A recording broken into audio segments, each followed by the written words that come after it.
या जगात राजा कोणी असले तो राजगडीवर अधिष्ठित झाला तो राजकर्ता म्हणजे परमेश्वरी अंश रूपानं बसला जातोय.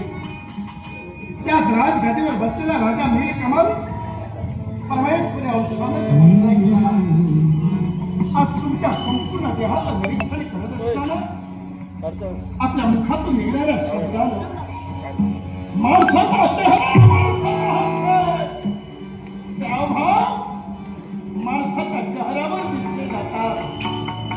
समजा असा प्रश्न तुम्ही मला करावा याला कारण काका बोलायचा नाही पण नावीला बोला दिवेल्या काय बोलायचे तुमच्या समोर उभी राहायची सुद्धा माझी योग्यता नाही पण आज मी असं म्हणतोय काय म्हणतात राजा जर परमेश्वरी आहोत तर ह्यो परमेश्वर धोका घेतला.